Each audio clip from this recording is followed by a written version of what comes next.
Assalamualaikum warahmatullahi wabarakatuh. Teman-teman, kembali lagi di channel YouTube saya, Khairun Imam.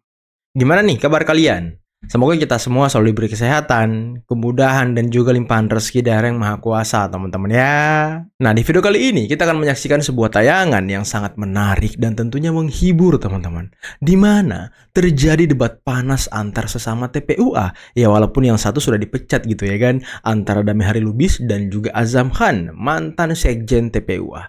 Dan Dami Hari Lubis sedikit membocorkan kenapa ataupun apa alasan TPUA ini menjadi terpecah belah. Dan ternyata, nanti kita simak videonya ya, karena ada campur tangan pengacara kondang kita, pengacara yang suka ngamuk-ngamuk, marah-marah dalam perpecahan di tubuh TPUA. Nah, selain itu, kita juga akan menyaksikan bagaimana Tifa juga tidak terima pihak Polda Metro cepat-cepat melimpahkan berkas mereka ke kejaksaan. Apakah Tifa tidak mau cepat-cepat dibui, teman-teman? Aduh, kok bisa protes Tifa? Nanti saksi kau, ahli kau di pengadilan aja diperiksanya, jangan di Polda, kelamaan kalau di Polda.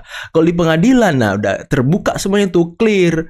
Di sidang ya kan, disaksikan banyak orang, biar kita tahu siapa yang ngibul selama ini. Nah, tapi saya punya informasi yang ini sedikit mengejutkan, teman-teman. Di mana ini informasi dari Ibu Eli Danetti bahwa SP3 dari Egy Sujana dan Dami Hari Lubis itu katanya sudah terbit dan kasus mereka dihentikan Polda Metro. Ya, dalam artian restoratif justice yang mereka ajukan dan pasca mereka ketemu Pak Jokowi di Solo itu dikabulkan Polda Metro. Waduh, kok cepat begitu ya?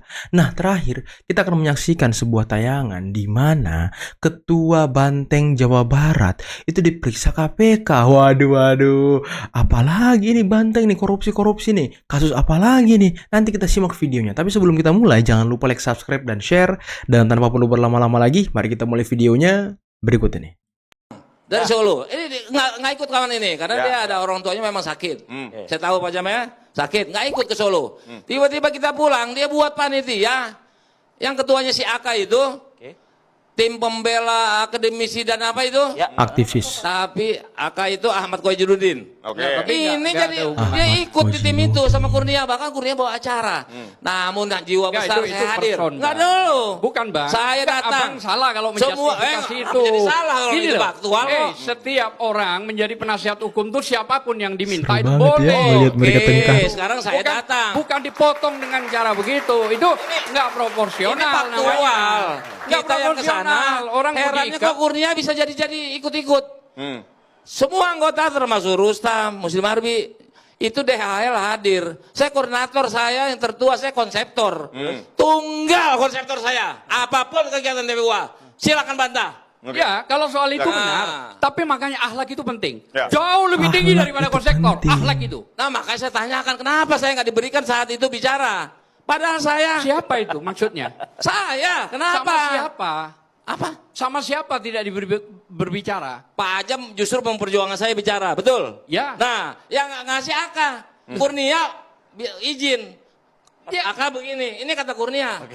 Maksud saya Kita jadi dengar cerita bisa yang dibalik ini jadi kita harus ceritakan dong. Terus. Harusnya Pak Ajam juga memperjuangkan. Ini sekjen ya, bukan itu. Ya, Ini saya- persoalannya jadi, Bang- Egy balik badan. Itulah yang kita bahas. jangan gitu. Itu kan awalnya. Nah, itu kan jadi Judulnya pembenarannya. Egy balik badan. Pembenarannya saya bantu dia. Oke. Dia memperjuangkan saya cuma begini. Ya udahlah.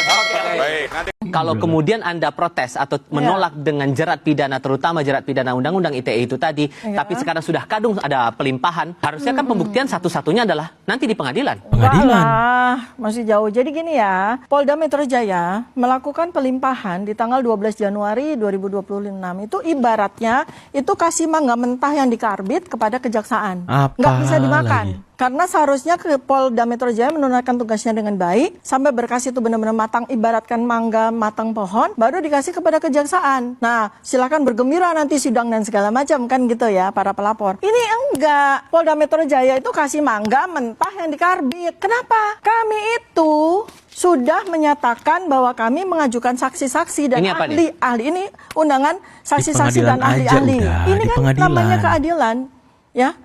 equality before the law, kami diberikan kesempatan untuk menghadirkan saksi-saksi Siapa saja? dan menghadirkan ahli-ahli. Kami spill. Ahlinya Ya, Rocky kami Gerung. spill. Kenapa? Kenapa? Karena salah satu ahli kami sudah diteror. Diteror apa? Sudah di ad hominem. Siapa diteror siapa? Siapa itu? Saya nggak mau ngomong ya, tapi yang bersangkutan sudah sampaikan kepada saya sudah mulai dirisak, saya Permainan sudah lama mulai begitu ya, di-buzzing, saya sudah mulai dilakukan ad hominem dengan dikatakan bahwa saya ada ahli yang tidak berkompeten dan sebagainya dan sebagainya. Sudah berapa lama itu terjadi? Ini kira-kira ketika Ya, beliau Rocky kemudian menyampaikan beberapa hal secara saintifik ya, beliau kemudian diserang habis-habisan Saintifik. bahwa kami mengajukan surat untuk mengajukan ahli-ahli dan saksi-saksi. Belum dilakukan pemeriksaan satu pun orang Ngomong aja saksi nggak mau kami dibui maupun gitu. ahli-ahli kami. Takut dibui. Tiba-tiba 12 Januari Polda Metro Jaya melimpahkan berkas itu ke kejaksaan. Adil nggak? Tapi ini menarik, Sebentar yang paling lucu Ini adalah menarik. pada hari ini kami mendapatkan surat dari Polda Metro Jaya yang berisikan undangan kepada saksi-saksi dan ahli-ahli kami untuk mereka akan diperiksa di tanggal 20 Januari 2026. Berapa Kan jumlah? Aneh. Berapa jumlahnya? Ya total Kok aneh 12 sih? orang ya. Sementara mereka sudah melimpahkan berkas ke kejaksaan. Artinya apa? Artinya kasus atau berkas ini sudah selesai oleh Polda kan Sudah selesai gitu. kayaknya. Kan aneh, Mas. Nah, Sebagai orang yang sudah cukup lama mengenal Egy Sujana, Panik ya kan? apa sebenarnya yang sedang terjadi terhadap seorang Egy Sujana? Begini ya, Sejauh Ibu Kurnia mengenal Ya. Egy Sujana. Egy itu hebat, itu pasti, jelas. Hebat. Cerdas, iya. Ular. Religius, iya juga begitu. Tapi dia kan manusia, ya kan? Ini menurut saya, di antara kegampangannya, itu tadi, apakah istiqomah itu sudah benar-benar atau tidak, begitu kan? Kita kan diuji selalu begitu. Tapi di sisi lain, ini membuktikan bahwa Jokowi dengan experience-nya, dia berhasil mengakuisisi beberapa orang yang dulu pernah membencinya, mengatakannya, bahkan mungkin berseberangan dengan dia, menjadi berpihak kepadanya gitu. Let's say, ini sebagai contoh saja, kita dulu yakin Bang Yusril Iza Mahendra nggak bakal tuh ada di di pihak Pak Jokowi misalnya kan. Even sekarang memang dia ada di pemerintahan Pak Prabowo. Nah, kemudian Lanyala Itulah namanya yang juga politik. keras gitu kan. Ada lagi Ngabalin misalnya. Justru dia jadi pembela nomor 1 begitu kan. Itulah Nah, ini namanya kemampuan politik. Pak Jokowi mengakuisisi orang-orang tersebut begitu. Sungguh sangat disayangkan jika Profesor Dr. Egy Sujana Masal SH MSI, Damai Hari Lubis yang sangat keras dalam perjuangan dengan orasinya yang luar biasa, pada hari ini juga harus diakuisisi oleh Waduh. orang tersebut gitu. Karena ya mereka mau bebas Kurnia. Mereka nggak mau dibui. Mereka nggak mau disamakan sama Kosinudin. Dan tadi menarik sih kata Damai Hari Lubis, yang membuat carut marut TPUA itu ya Ahmad Kosinudin. Waduh. Pak Jokowi ini luar biasa, bisa 5 kali menang pemilu. Bu Megawati nggak pernah menang pemilu tuh. 5 kali Ya menang kapan pemilu. beliau menang pemilu? Nggak pernah. Maka saya katakan, jangan sebentar. Woi. Inilah kau nggak diajarin sama Megawati kau ini ngomong. Gantian sabar, Kau dengar dulu. Sabar, Bang. Jadi seharusnya Pak Jokowi adalah tempat bertanya, bahkan oleh Pak Ferdinand, supaya bisa tumbuh lagi rambut-rambut itu, ya Supaya kan? bisa- Dan kemudian bisa mendapatkan ilmu baru, bagaimana caranya menang pemilu presiden, begitu loh. Jangan kemudian dibilang Pak Jokowi nggak bagus, ini nggak bagus, nggak seperti itu, bagus ini barang 5 kali menang pemilu. Bu Megawati pernah nggak menang pemilu? Jawab, Saya Bang tanya. Ferdinand. Pernah nggak? Silakan Kalah menanggapi. terus. Bang Maka Ferdinand. wajar dan pantas pada hari ini. Dengar kau Bang Ferdinand. Ferdinand dulu, Aduh. gantian dulu, Bang Bestari, Atau mau kita kau dengar semua ini waktu ini biar ku kasih sama kau. Gantian dulu. Kita dengar dulu nanti ke Ya. Bang Bestari lagi. Maka menjadi baguslah dia kalau misalnya Ferdinand diutus oleh PDIP belajar kepada Pak Jokowi bagaimana caranya menang pemilu. Betul. Ditanggapi Bang Studi Ferdinand. banding ya kan? Dulu, Bang Studi Bestari. banding. Silakan, Bang Kok dikit, Ferdinand. kok dia banyak. Balance, Bang, adil. Terhadap saudara OS selaku dalam kapasitas sebagai saksi dalam Bentar.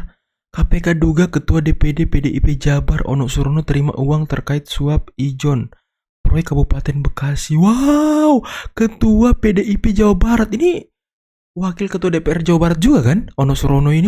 ini penyidik mendalami terkait dengan dugaan aliran-aliran uang dari pihak tersangka saudara SRC selaku pihak swasta. Nah, ini penyidik mendalami mengapa pihak swasta selaku pelaksana proyek di Kabupaten Bekasi ini kemudian juga memberikan sejumlah uang kepada saudara OS yang mana kapasitasnya adalah sebagai anggota DPRD juga di Kabupaten Bekasi. Ini kaitannya seperti apa?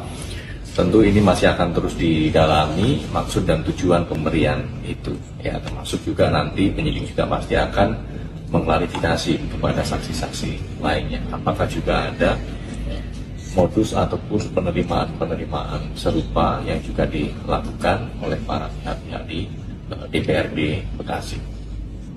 Kalau aliran uang itu apa yang terkait dengan suap proyek yang di Bekasi ini, Mas? Ya, ini diduga diberikan oleh saudara SRJ yang juga sudah ditetapkan sebagai tersangka dalam perkara suap hijau proyek di Bekasi.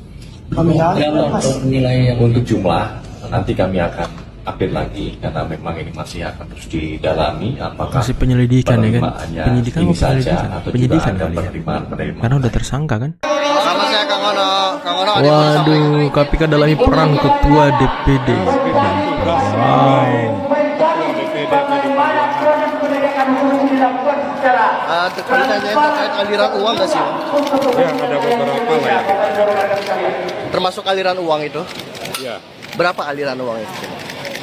Nanti tanya penyidik aja kalau gitu ya. Itu dari Nyumarno atau dari Bupati? Ya, ada intinya. Intinya kita sudah sudah menjawab. Oke. Nanti bisa ke penyidik ya. Oke. Itu alirannya ke pribadi atau ke partai? Nanti aja tanya ke penyidik. Sulit ini ke pribadi atau ke partai. Wow. Tidak ada aliran. Aliran sungai kali ya? Tadi berapa pertanyaan Kang?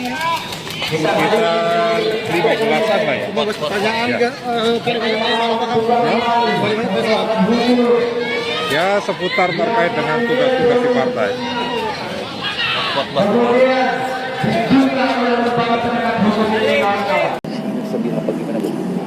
Hari ini saya terharu, sujud syukur, karena bagi saya bertanggung jawab terhadap kepercayaan amanah terhadap keluarga klien saya Pak Egy Sujana tidak akan merugikan. Saya lakukan segala cara untuk mendapatkan Bang Egy berobat. Yang awalnya 2 minggu yang lalu saya memasukkan izin berobat, kemudian Bang Egy menyuruh lagi. Kemarin tanggal 13 saya masukkan RJ. Alhamdulillah hari ini RJ keluar. Terima kasih Allah. Terima kasih semua pihak. RJ keluar. Pak Polri. Terima kasih juga Pak Jokowi yang begitu luar biasa, punya karisma. Walaupun kita berbeda dalam suatu persoalan, silaturahmi tidak mungkinlah terputus. Waduh. Hari ini saya melihat seorang pengacara itu tidak harus umbar-umbar di media. Kita harus berstatement atau adu pendapat di pengadilan. Makanya saya nggak mau tampil untuk berdebat. Bukan saya takut ya, karena saya menjaga emosi saya, keluarga saya, dan juga saya tahu Allah itu lebih dari segala-galanya. Bagaimana untuk mengartikan RJ itu apa? Restorasi justice. Kemudian restorasi justice itu adalah sebuah perdamaian. Ini kan perkara bukan perkara yang merugikan negara atau perkara yang membuat pembunuhan atau hal yang lain. Jadi karena ini adalah delik aduan, perdamaian bisa menjadi sebuah RJ, dan RJ bisa membuat SP3 menghentikan semua perkara dan close untuk Egy Sujana dan bersama DHL. Tapi saya tadi nggak ketemu DHL, kami masing-masing ya. Sebenarnya saya lebih dulu dari jam 11 tadi karena orang ada acara rame, saya menunggu, barusan selesai. Dan untuk ini Terima kasih Bang Egy telah memberikan kepercayaan. Saya telah melakukan semuanya demi kepentingan klien saya, Bang Egy Sujana. Biar dihujat, saya masih sabar di batas kemampuan saya untuk berdiam. Namun kalau melebihi dari batas, saya akan lakukan dan saya akan cari mereka. Kenapa mereka harus klarifikasi? Saya harus klarifikasi ke mereka. Apa haknya? Apa yang saya lakukan itu hak saya sebagai pembela klien. Tidak ada urusan orang lain. Apa gunanya kalian menghujat? Kalian paham nggak penderitaan Bang Egy? Dengan dasar rasa kemanusiaan, Bang Egy itu sakit. Dan tidak ada orang lain. Murni sayalah, pencetus sayalah yang menginginkan pertemuan dua tokoh ini.